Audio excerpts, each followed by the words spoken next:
The first of 13 amazing skills that we find typical in people with Asperger syndrome is the skill of being analytical. We have, again, 13 of these, not necessarily in any particular sequence, but very enlightening. So as you listen to them, if you find, you've got some of these traits, let us know. And I got to remind everybody that not every person with Asperger syndrome has all of these traits. But if you have most of them, then chances are, hey, you may be an Aspie. You may have a person with, well, let me say it this, you may be an Aspergian. Okay, number one is analytical. There is an idiom, form, follows function that seems to be something that describes the behavior of an Aspie because they understand. That form is not the most important thing. That function is the most important thing. So you may find an Aspie driving, kind of a boring car. But hey, the point is to get from point A to point B, not to impress somebody with your glitter and glitz and bling.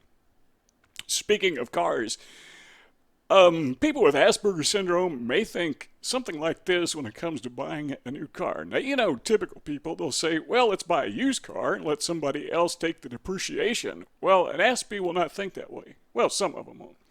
Rather, they will think, what does this car cost me per mile to drive? By the time it reaches 100,000 miles, how much does it cost me per mile? And if it's a matter of pennies to buy a new car, then the Aspie may opt to buy a brand new car. So they think of it like this. I got a car with a warranty. I've got a car that is reliable and dependable, and it's only costing me maybe 1 or 2 cents per mile. To me, that is an added value to the car that is worth the extra penny or two, or maybe a little bit more per mile. That's just the way they think. Another way that Aspies we find have a skill of analytics, I've seen somebody, or some people I should say, who have maybe $2,000 worth of stuff.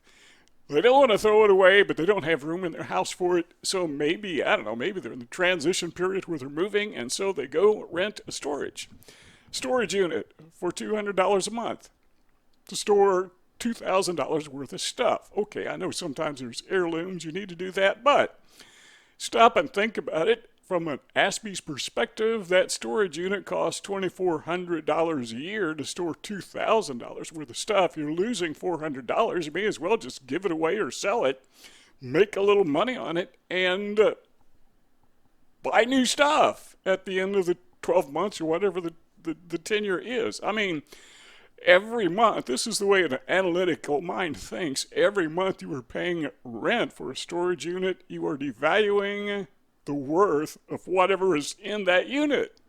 Most people, they don't think that way. But what we're saying is that is a particular skill that is not unique to Aspies, but seems to be prevalent among Aspies. Okay, we can argue and disagree over that thing about the car. Should you buy a new one or use one? But typically, you want to take the analytical perspective. That is the point. Okay, skill number 2 is Aspies tend to be what we would call gracious. Now, when I say gracious, I'm not talking about being polite, even though that's perfectly something that may be true, but we're talking about just showing gratitude. That, again, is because people with Asperger syndrome tend to have analytical minds. They see the big picture. They know how things work, or they strive to see how things work. They are just gracious people in that they express or they feel gratitude. They would think something like this. We live in the 21st century, the height of technology. We have things that the world humanity never even imagined a few hundred years ago.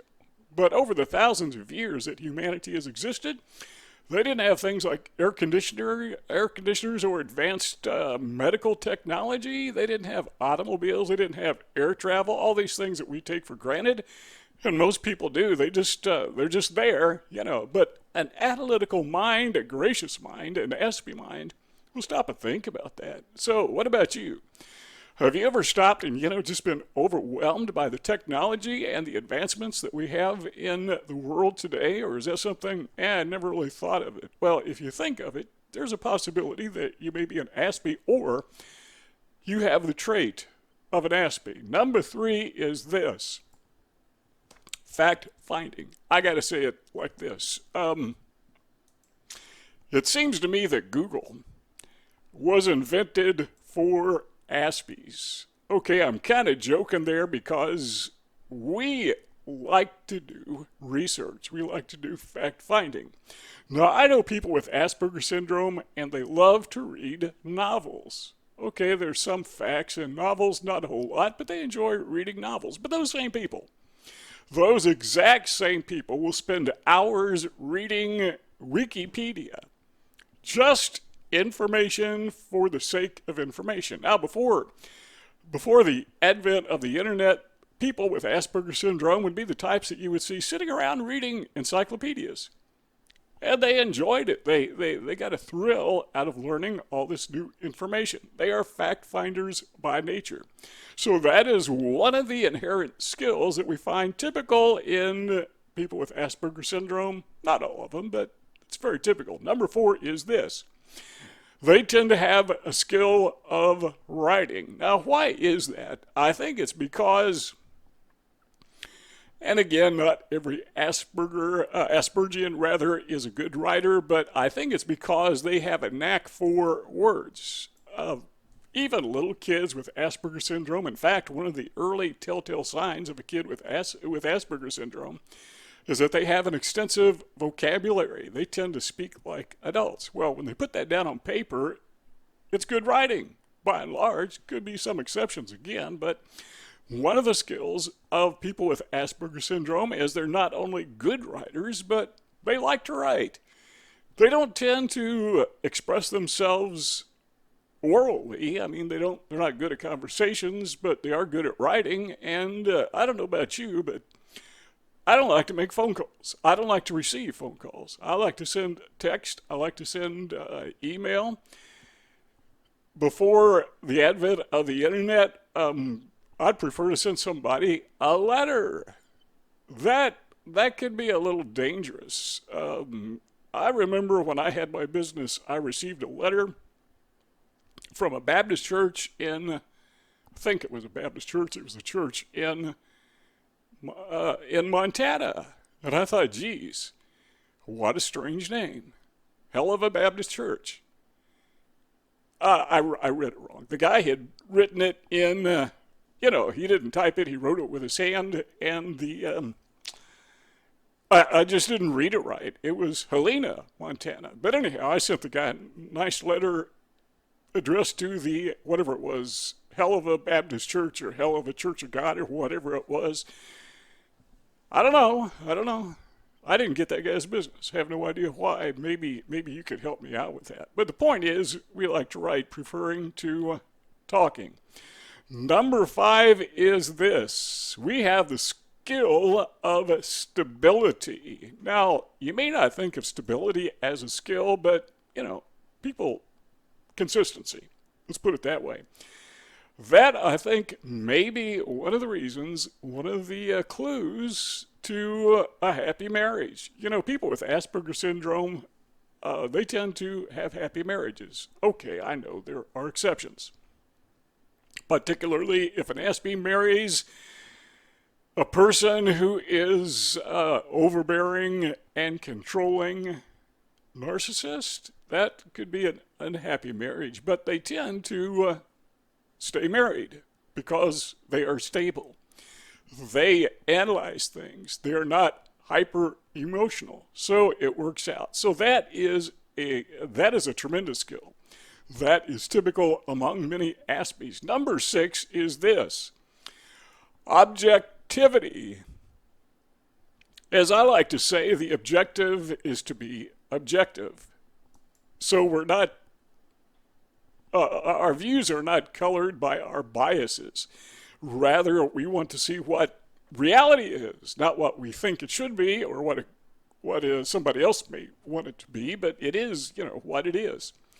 So that is a skill that is called objectivity. And this, I think, is due to their honesty to their unencumbered, that is unencumbered, I should say, by confirmation bias. Now, as I was preparing this presentation, I came across a quote by Temple Grandin. She is an Aspergian, and she wrote the book that is called Thinking in Pictures. And she notoriously said this. Are you listening? She said, the first thing an effective manager must do to take care of the animals is to get rid of employees who are bullies. End of quote. You know what that is? That's objectivity. No, I can't fire that employee. He's my friend. By the way, never, if you're a business person, personal thing with me, it has nothing to do with Asperger's, but you may want to not hire people that you're related to because it's really hard to fire them if they don't do their job properly. When I had my business, I never fired anybody, ever. I figured if I was that bad at hiring people, human resources, that maybe I was the problem. And if somebody was such a bad worker, I had to fire them. Why were they there in the first place? So yeah, she's got a point. If you got somebody there, they're not doing their job. If they're a bully and they're making life miserable for everyone else, that's just being objective, nothing personal, but, you're fired. I thought we were supposed to be positive. Okay, you're positively fired. Number 7 is this, listening. This is a powerful skill that is typical among people with Asperger syndrome because I think, and again, this is just my opinion, but because people with Asperger syndrome don't talk a lot, they just sit back and, well, what else are you going to do? If you're not talking, you're either daydreaming, or you're thinking, or you're listening. And over the years, I've had a lot of people notice that I have this quiet disposition. So he's just absorbing. He doesn't get himself in trouble by shooting his mouth off. I've had people tell me that before, intending for that to be a compliment. But that is a skill that I think is just innate. It's something that you don't even have to learn it. You just have it. You just tend to listen. And when you listen, what happens? You tend to learn. That gets you in trouble if you listen to the wrong thing or to the wrong people, or somebody has a sales pitch that you really don't want to have anything to do with. But yeah, that's a skill that is, I wish more people had that, just learn to listen. Wouldn't it be great if we lived in a world where everybody listened and nobody talked? Yeah, probably not. Okay, number 8 is this, introspection. When we say introspection, what I'm saying there is that's a part of the thinking process in which we are in touch with ourselves. So Aspies, they just in touch with themselves. They know themselves better than anybody else.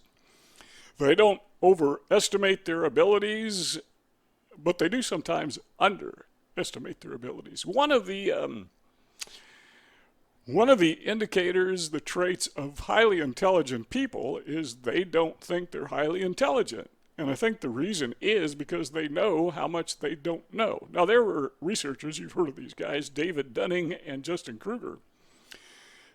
And after their research, they produced something that became, I don't think this was their name, but others called it the Dunning-Kruger effect. And the short way to explain that is some people are so stupid they don't know they're stupid.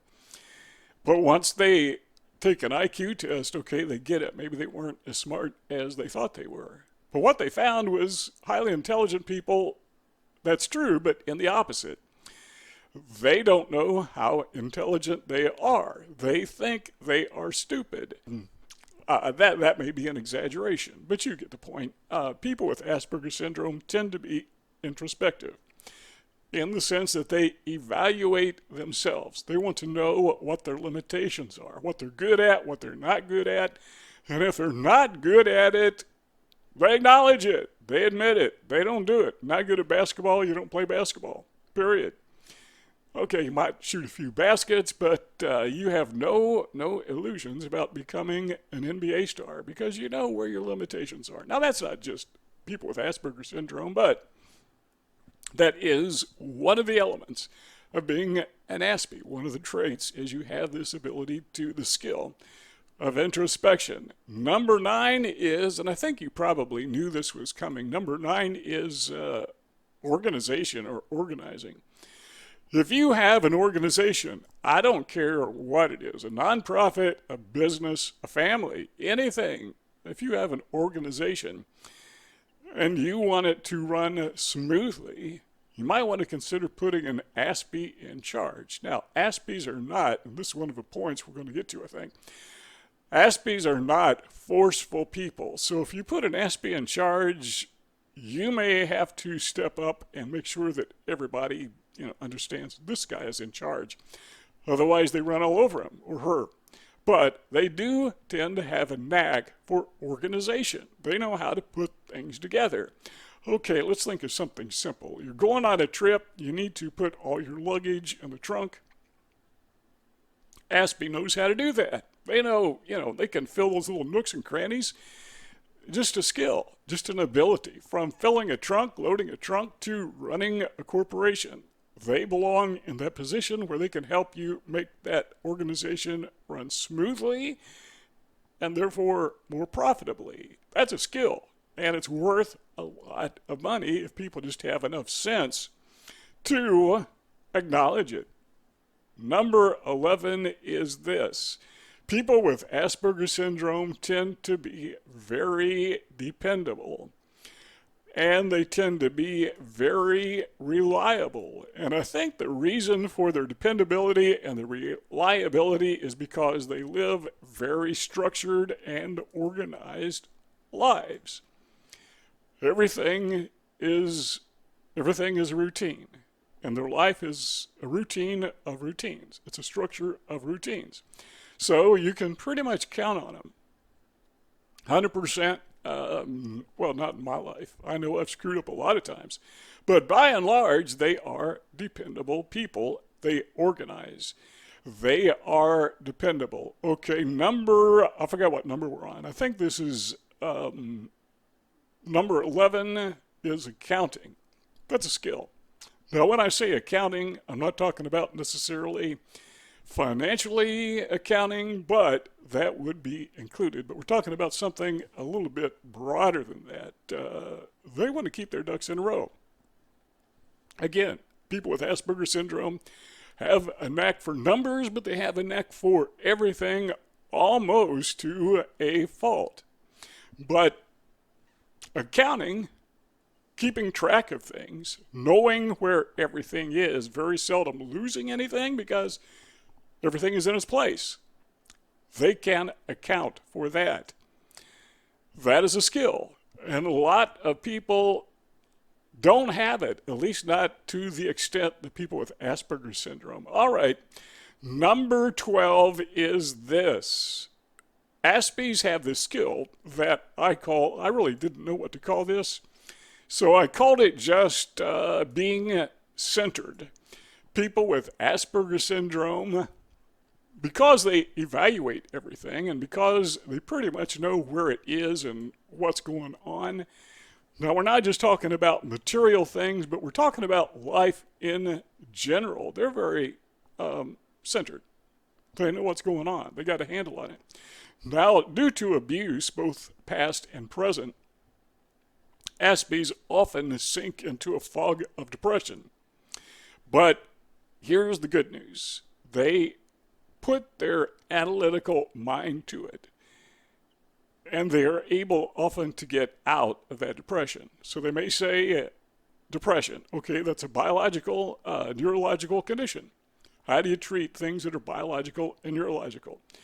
Well, you go to an expert who knows how to treat that, and that's what they do. And they may wind up on medication.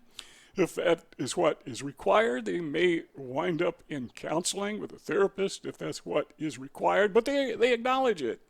They recognize it. They don't blow it off because they are very centered people. And again, not all of them. There are exceptions.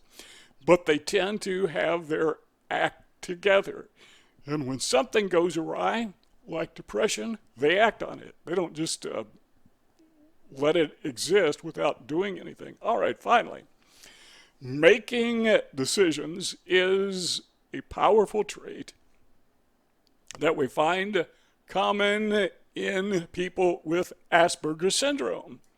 Now, because they are logical and because they are introspective in their thinking processes, they very seldom make rash decisions. These are not people who are hyper emotional. Some of them are. I've never met an Aspie who was hyper emotional. All the Aspies I met are hypo emotional. They just don't show emotion to the extent that neurotypical people do. Now, because of that, they tend to make decisions based on reason, not emotional decisions. Okay, talking about buying a car. They may buy one of those supercars, but they're less likely to, I think, than others. Because, point A to point B, seriously, you need that car? Well, okay, I got to admit, I own a Corvette.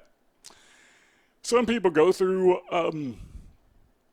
midlife crisis. I went through, I guess you call it 60s crisis. I figured, hey, here's logical reason. I figured, hey, I only have so many years left, and it's now or never. I'm going to get that Corvette or I'm not, so I got it. But yeah, making decisions, making good decisions, obviously there are exceptions, is a trait, a skill that is highly valued among people with Asperger syndrome. There's more than that. I mean, we just scratched the surface. So if you look on the screen, you see those rectangles. That's where that's under the iceberg, proverbial iceberg. That's where you find more of what we've been talking about